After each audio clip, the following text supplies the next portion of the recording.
Let's talk a little bit about how you like to work. Do you like to have your assistants sort of throw assembly together and then you take a look at it, or do you just like to have them arrange the footage in a certain way and you start cutting away, or how do you like to work? I kind of do everything myself, really. It's the best way to get to know the footage. I do an assembly. I guess my Achilles heel would be like sound design. I just can't. It's just so boring to me. So you need your assistants to sort of lay usually down. then I pass the scene to them and just tell them to really, it's really important, and you could sell and edit with sound design, so it's tough for me.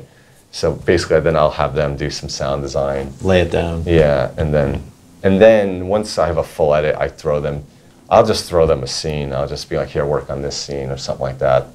That's kind of the bone I throw them for having to put up with me. The first cut, the first cut, the first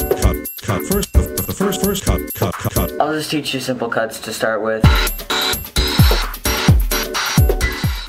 Friday Night Lights had this wonderful sort of pensive quality to it, where you felt like you were sort of just drifting through these characters. It had a story arc, obviously, about the team and about the game and about, but it was really a character, like a Gangs All Here kind of a character study. Because that movie had that shape to it, did you cut it in a different way? Did you approach it in a different way? Or was it sort of you had to find the rhythm of it? Well, luckily, before we even did it, we had done, Buzz Bissinger's Pete's cousin. So we were all intimate with the book for a while, and we knew that was on his plate and he wanted to do it. And Pete's an enormous football fan like myself, so we went down to Austin, Texas and spent the year with a local football team just to kind of get used to the flavor. An entire year? Yeah, we spent a season with Austin Westlake high school football team. No shit. And while we were there, one of the games, we were filming the games, which eventually we put in the montage. Right. We just went around barnstorming, filming all high school football. And it was actually in one of those games, about 5 feet from where we were standing, we saw a kid get paralyzed. And he actually used that for the TV show, that plot line. It happened 5 feet from you? Yeah, we were on the sideline filming. And a defensive back went headfirst into a wide receiver. And instant paralysis. And so that's what he used for the TV show. Before we even started, we had this music supervisor, Brian Reitzel, and he had... Phenomenal score. Yeah, he brought explosions in before we had even cut film. And so I had all this amazing music to cut to right off the bat, and that sort of set the tone for early edits and sort of that haunting score. Very haunting. Yeah. And then as we were editing, after the first or second passes, we started to realize that the football was the most boring thing in the movie.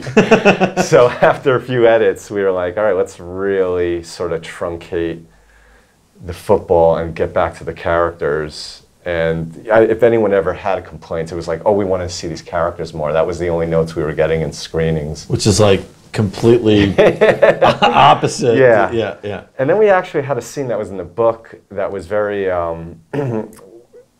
sort of emphasized the racial tension that was really explored in the book, but we couldn't do it in the movie.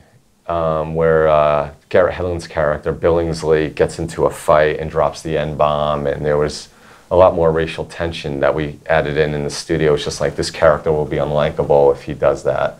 So we had to lose a little bit of that, which I was upset about. But I think the TV show... Interesting. So you were upset about losing it because you felt it just added like a depth to it, or I thought it was truer to the story. Right. It's what we read in the book, that there was a divide between the blacks and whites on the team, and these guys, it's the South. This is how people felt. So we had to take that out. But I think that's why the TV shows almost surpassed the film in a way, because it's more characters and they have more time to embellish these characters and you grow with them, and that's, I think what people want. I can't tell you how many times I tell people I cut Friday Night Lights and like, it's not a football movie. As we've all heard that cliche. It's a sociological study of this town and these people. Aside from having to cut the racial tension scenes, is it like something you really loved, or? Yeah, I think maybe the last time I had a positive score on Rotten Tomatoes.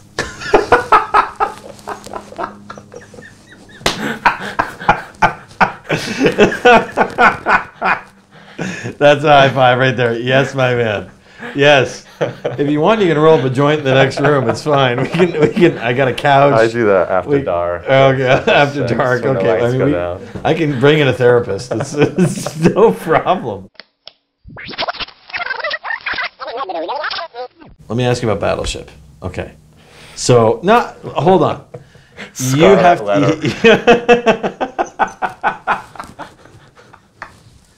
No, listen. You're given a job. You have to cut this huge studio movie together, which is basically Transformers meets Armageddon meets Liam Neeson meets The Water meets Hawaii.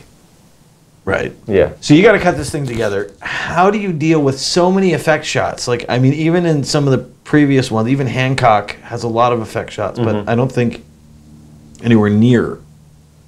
I could be wrong. Yeah. As many as Battleship. Like, how are you editing it together while you're waiting for? I mean, do you just get as many temps as you can and start working with that, or? Well, before they do a big effect scene, Pete and I would assume all directors now do previs, which is a cartoon version of the scene they want to shoot. That's in a big effect scene, and that's how they kind of do their bids. It's sort of a cartoon bid, and that's so. Even before we shot the film, I was editing previs scenes to take money out of the budget, or to get things into budget. And so I'm like, you don't need this wide or whatever, because every shot, you know, ILM is doing the effects, costs money. So there's a previs. So basically.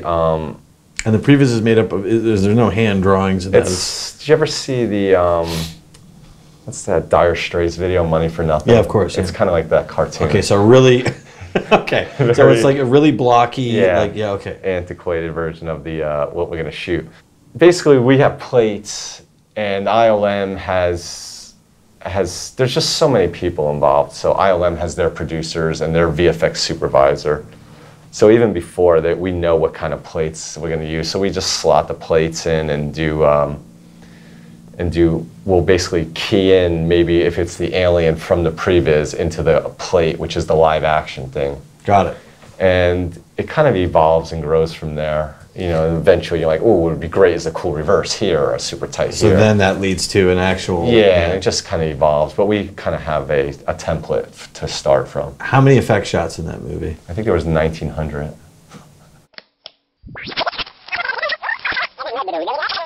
Well, first of all, how many weeks to cut Battleship? 2 years. 2 freaking years. 104 weeks. Yeah. That's amazing. Did you just go like blind staring at this thing out that long? There was some downtime. There was reshoots. It was planned reshoots that they always knew they had to do. But you know, you're sitting around waiting for ILM. Right. A lot of the time. Yeah, it was just. We wanted to come out. I forgot what happened to the dates, but the way the dates worked out is we wanted to come out Memorial Day weekend for the patriotic theme, and it was just too tight a schedule to make it whatever it was Memorial Day 2011. So we just had to bite the bullet and go for 2012. Right. And so we just had all this extra time, but there was. A lot of times you're just waiting on the effects, so it was sort of waiting around and maybe noodling a little bit too much with the cut here and there. But yeah, it just worked out that way. Right. Yeah, it's funny. I get a lot of people just come up to me and like, we liked Battleship. It wasn't that bad, and I'm like, all right, cool, and I'm in it, so. Oh, that's right. You played my first role. Yeah. How did you like that? That was fun. I have a lot. I sit at the monitor cursing out actors all the time. Like, Jesus, is it so fucking hard to do the line? And then you're sitting there, and I was on set, and the camera and like 10 people, the DPs, all the cameramen are about. Maybe a foot or two away from you, so they're really on top of you. It's nerve-wracking. And now you got to taste your own medicine. Yeah, so I have a newfound respect for actors and actresses. Good. Yeah. Colby Parker Jr., thank you for being here. Thank you. That was awesome. That was truly awesome. Liquid internet gold. It's my first interview. So No, it's great. just make Okay. sure I have a job after Let, this.